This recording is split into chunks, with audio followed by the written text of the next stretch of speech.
Hi everyone, this is Stats Sean, and in case you missed it, I'm doing a deep dive into the race for each MLW award of the 2025 season in the form of making MLB-style ballots.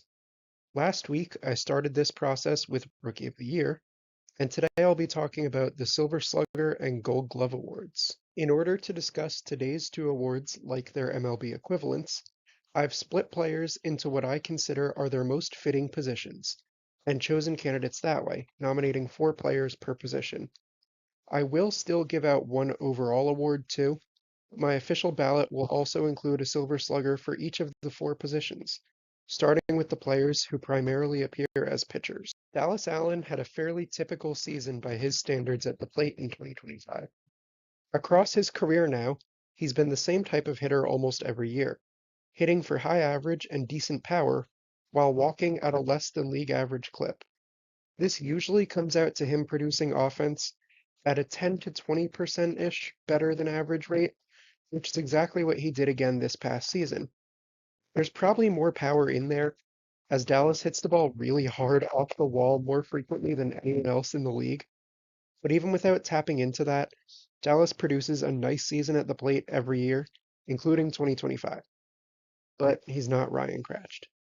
Sawyer Bean still doesn't walk, but his contact foundation and his streaky power have enabled him to have consecutive strong hitting seasons anyway. I do think the discipline has improved under the hood, as Bean didn't swing at as many pitches way out of the zone this year, at least not on camera. I don't think he had a single swing and miss at a pitch that hit him, which was something he did in the past. He continued to run a high contact rate, 10% above average, and had an over 500 BABIP, which was aided by his speed. Add in 5 home runs, and Sawyer was worth nearly a full win above replacement while batting in 2025. But he's not Ryan Cratched. Jimmy Norp seemed to deliberately change his approach in 2025, switching from a contact first guy to a focus on power and on base ability. It worked, to the tune of a 151 WRC plus, including the highest on base, slugging, and home run totals Norp has recorded since his back-to-back championship seasons, and the highest walk rate of his career, including his MVP 2021. Batting average was low, mostly due to an extremely low 318 BABIP, but the rest of the hitting was back to MVP level. Keeping this new approach with better luck, Norp should be a superstar level bat in 2026, even better than his very strong 2025. But he's not Ryan Cratched. Ryan Cratched is Ryan Cratched. I'm honestly not even sure what to say about him. That's how far above the rest of the field he is. His 12 home runs were more than the entire Cobras and Magic teams. His 262 OPS plus was the second best in a season in MLW history, behind only Grant Miller's ludicrous 2023. He won the batting average championship for the first time in his career. His 4.6 batting WAR not only led the league, but was double what everyone else, except for Landon Urganis, produced this season. I'm showing the chart, but this is a formality. Ryan Cratch laps the field. Norp in particular also had an excellent season, but compared to Cratch, no one else has a chance. He's the Silver Slugger recipient among pitchers. Moving into the left side candidates now, I already talked about Brady Pearson's season in my Rookie of the Year video, so for him and for the other rookies, I'll keep it brief. Pearson had a well above average season fueled almost entirely by his ability to maximize his contact into the air. His plate discipline numbers are lacking. Pearson still had an all-star level season thanks to the 5 home runs. Nick Saylor was in a lot of ways the opposite of Pearson. He walked 47% more than the league average and made contact 61% more. But he only hit 1 home run. That's really weird, right? Saylor had 17 homers in a season at one point. Despite now making more contact, he only had the one. I don't know. Weird. Still a really good season, though. A 146 WRC plus with a 297 average is impressive. Saylor, please don't retire. Coming off a co-Silver Slugger win, Daniel Schultz took a step back in 2025. He was still easily above average, though. The discipline stayed high, walking 38% more than the league, keeping his on-base percentage at .480. The power remained as well with 5 home runs. The numbers would have been better had Dan not seemed incapable of hitting left-handed pitching, something to watch going forward. He did take himself out against Jake Sullivan and against Evan Porter. Overall, he won't win this award, but I'm not super worried about Dirty Dan staying a plus bat going into 2026. Another rookie I discussed at length already is Dustin Staggs. I'll keep this one really simple. 341 batting average, 625 on base percentage, the best in MLW, 63% contact rate. This one isn't really close either. I don't mean to disrespect Pearson, Saylor, or the younger Schultz, but none of them had a 600 on base. The left side Silver Slugger goes to Dustin Staggs. It's not quite a Cratch level victory, but I didn't have to think very hard. There seems to be a theme forming as I move on to the right side candidates. Okay, I'll be honest. No offense to him, but Jason Chadwick doesn't really belong here. I just wanted to have a fourth candidate at the position. That's not to say there weren't good things in his season. There were, of course, notably 5 home runs and his dominant semifinal performance against the Eagles. But overall, he managed just an 81 OPS plus and was exactly replacement level. I think his talent level is higher than that. I'd expect him to be about a league average bat next year, but based on 2025, he's only here for the purpose of symmetry. If Sean Hornberger could have debuted in Slate 3, he would have had a 1333 OPS. The problem is the 071 average before that. Without that awful start, Hornberger could be Rookie of the Year and honestly overall Silver Slugger. He'll be a candidate for the latter next year. This year, the slow start keeps him from true contention, but the future is huge, and he still landed a case at the right side position. The Preston Colm breakout from 2024 continued into 2025, as he went from winning a batting title to hitting 4 postseason home runs and providing the go-ahead RBI in every Mallards playoff victory. The power is here to stay, too. PK has long been known as an insane yellow bat hitter, and we finally got to see it on the MLW stage this year. Yes, he's streaky, and he has series where he's struggling. When he's on, he's an absolute aircraft carrier for an offense. Great season from Colm, and one that I would say merits the right side Silver Slugger, except there's this one other guy. Landon Urgitis is the right side Silver Slugger. 340 average, 560 on base, 700 slugging. The only better hitter was Cratched. Despite the bizarre mechanics, Landon continues to be the second most feared bat in the league. I just wish he didn't bat third in the Eagles order. This grid is essentially a clean sweep. With a few more plate appearances from Landon, it would have been one. There's not even an argument. That's 3 for 3 on obvious Silver Slugger winners. As we start with the utility and DH types, we go to someone I didn't see coming at all, but Chris Cheatham is an elite hitter again. In fact, in 2025, he set a career best mark in each of the triple slash stats, even better than his legendary 2020 rookie season. I have no idea how sustainable it is, but he walked a ton and made more contact than the league average, and he's always been good at putting the ball in the air in his contact. A 190 WRC plus and 2 batting WAR from Cheatham in 2025 was a surprise, but an extremely welcome one. I really like the guy, and I hope it continues itself going forward, at least to some extent. Drew Davis has star-level hitting seasons when he hits home runs. In 2025, he hit 6 balls over the fence and 1 Little League inside the Parker. That's the key with him. Drew has never walked, and he strikes out a ton. But he homers, and he has enough speed to beat out his ground ball contact. It doesn't always work, but it worked for him last year, especially with his new black and yellow threads.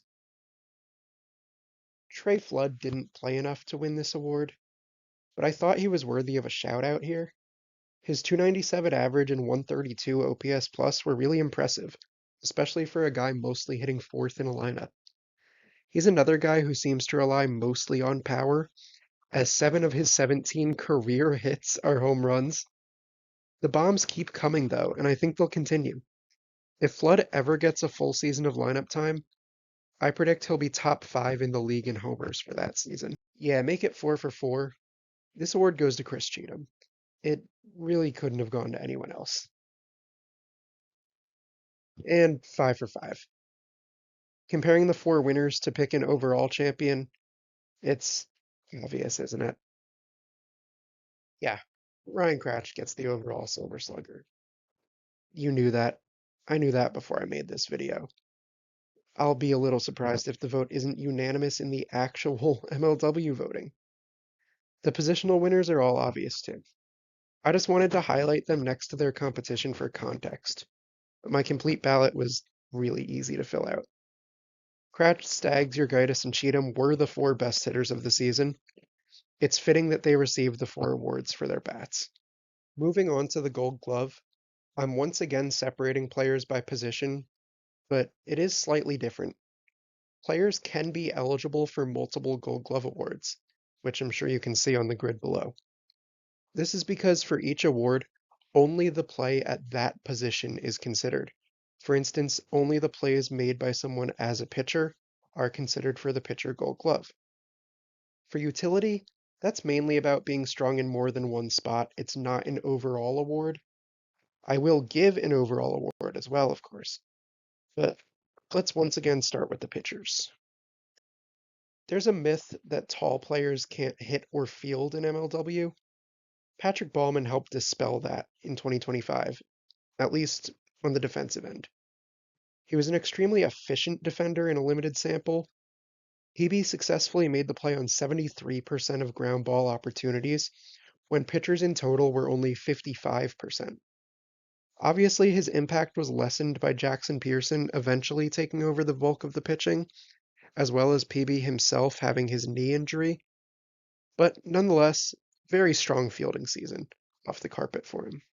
No pitcher made more plays in 2025 than Sawyer Bean, yet also no pitcher had more opportunities. Still, he converted an above-average amount of ground balls into outs, albeit only a little above average, while going perfect on chances to catch fly balls and receive throws.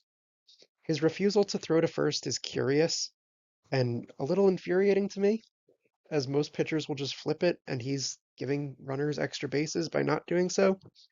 But still, Bean did get the most outs off the carpet.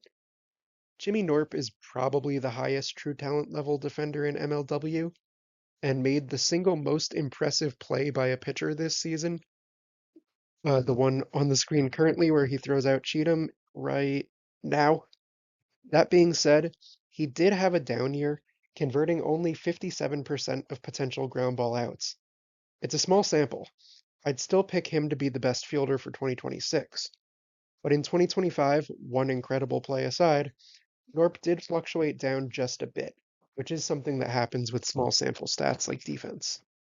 The defensive run value leader among pitchers, by the way, that run value on the screen is defensive run value, was Jordan Robles. He went an incredible 9 for 12 in ground ball chances, received the second most throws of any pitcher, and added 3 catches. I should note there are flaws with the defensive metrics, so don't take any of this as gospel. It's just the best stat I can make. It is largely considered to be directionally accurate, though, and by watching the footage, I agree with it in this case. I'm going with Robles on this one, for the simple reason of what I value in a fielding pitcher. I want someone off the carpet who makes routine plays and can hold runners. The best at that in 2025, both by the stats and by me watching their plays to get the highlight tapes together, was Robles. Though if you prefer a volume-based approach, then Sawyer Bean is a pretty solid choice too. Drew Davis is the biggest and greatest ball hawk in MLW history, and that did not change this past year. His propensity to make catches and always be in the right place league force outs continued, especially once he joined the Predators and got to play the left side essentially full time. That being said, he did move around a good deal, meaning his case at this position specifically isn't super strong. I'll come back to Drew later. The Eagles' shift powered Daniel Schultz to another strong fielding season on the left side, despite what Dallas might say about the shift. He was by far the best at making catches at the position, with 8 recorded in 10 opportunities, both the most catches made and the highest success rate. However, he was weak on ground balls, going just 4 of 16. I value a balanced case, so Dan doesn't win this award, but there is real worth in just catching the ball, even when it looks easy. There are no routine plays in wiffle ball, believe me. The greatest plays of the season were made by Kyle Schultz on the left side, all of them, and all 3 were during the quarterfinals. Weirdly, Kyle was only 4 for 11 on catches. From watching, the plays he didn't make were very difficult chances. He was elite on ground balls, converting 13 outs, more than double anyone else at the position. There's not a ton of balance here, but the incredible plays and the difficulty of the opportunities definitely keep Kyle in consideration, if not make him the favorite, for the left side Gold Glove. The balanced case belongs to Stags. I touched on his fielding in the Rookie of the Year video, but he tied for second in both catches and force outs on the left side. The highlights aren't the flashiest, but the consistency here is a big plus, as well as being able to do both primary duties of a left side fielder. That being said, I can't ignore what Kyle did. That home run rob shouldn't even count as a fielding opportunity. Then Kyle flew over the fence and it became one. I fully understand and endorse voting for Stags instead, but despite preferring balance, it's Kyle. I'm going with Kyle here. Opposite my left side winner, we're starting with Patrick Ballman on the right side, who did that a good amount before his knee injury. This is essentially baseball logic. Put the huge guy at first base and let him be a target for every throw. That's not all PB did out there, though. The sample size is only 9 plays, but he successfully converted all of them. Force outs, catches, and even a throwout at home. It propelled PB to leading the right side in run value, despite his early end to the season. The case for Jason Chadwick is one of volume. 11 catches, 8 force outs, and 12 throws received, all first at the position or at least tied for first. If that's what you like, you're voting for Chatty. He also failed to make 9 plays, though, another mark that leads the right side. If you care about that, you probably won't even consider him. I'm somewhere in between. I think it's worth discussing Chadwick as a candidate, certainly, but his low efficiency does open the door for fielders with less volume to pass him by. Justin Esch, like his teammate Drew, moved around the field a bit. On the Preds, though, he was almost always on the right side.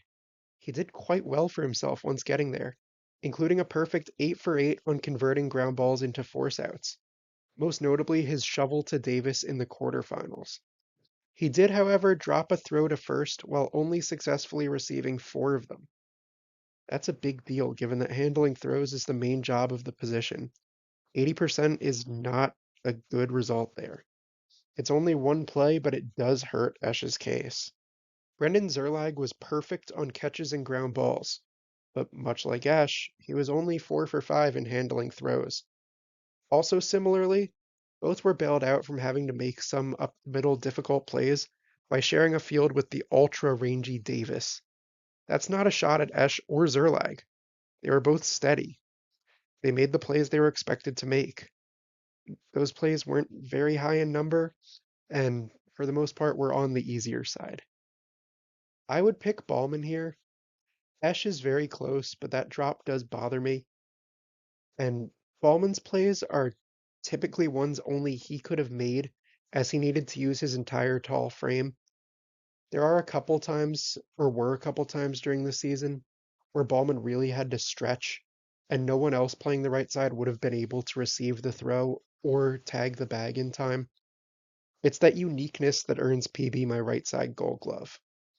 And speaking of uniqueness, Drew Davis was the only MLW player to make multiple successful plays at all 3 positions in 2025, and he didn't barely squeak over the line.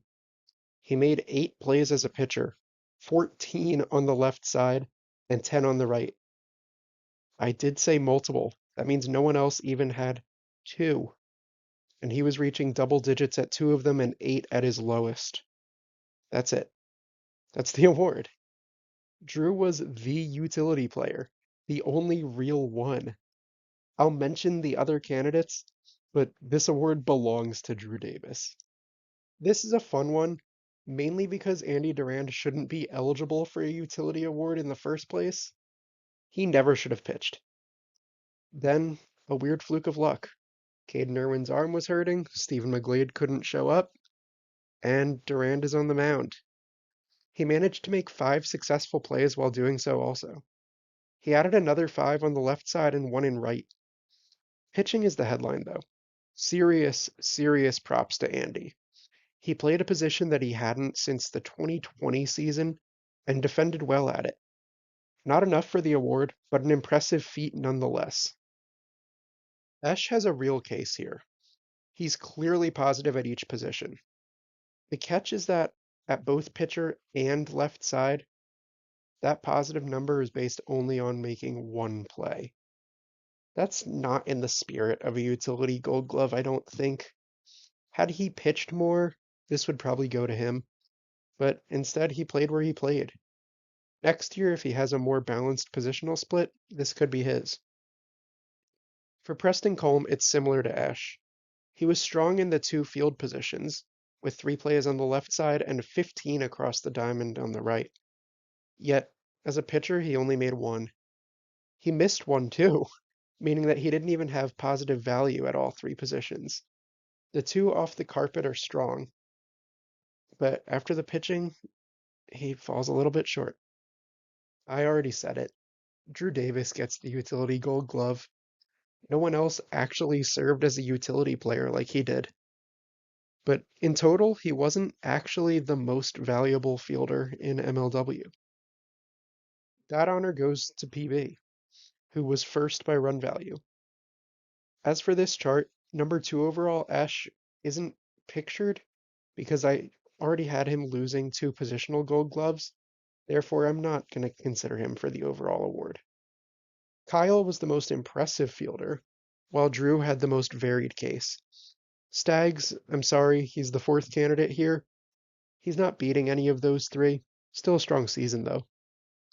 I'm choosing Drew Davis as my overall Gold Glove winner, to go with the utility I already gave him, while Robles, Kyle Schultz, and Ballman get the individual position awards. As for giving Drew the overall, it's a little bit of a biased pick, I'll admit that. I think defensive stats, particularly this one that I created, don't properly value versatility, and playing multiple positions does increase the degree of difficulty due to needing to make constant adjustments. When it's close, which it is, that pushes Drew above his competition for me. I'll also say this is somewhat of a lifetime achievement award. Drew has teased that he may retire this offseason if he can make the Bananas or one of their other teams. And if that's the case, I really think he should go out getting a gold glove. He's the greatest defender in MLW history.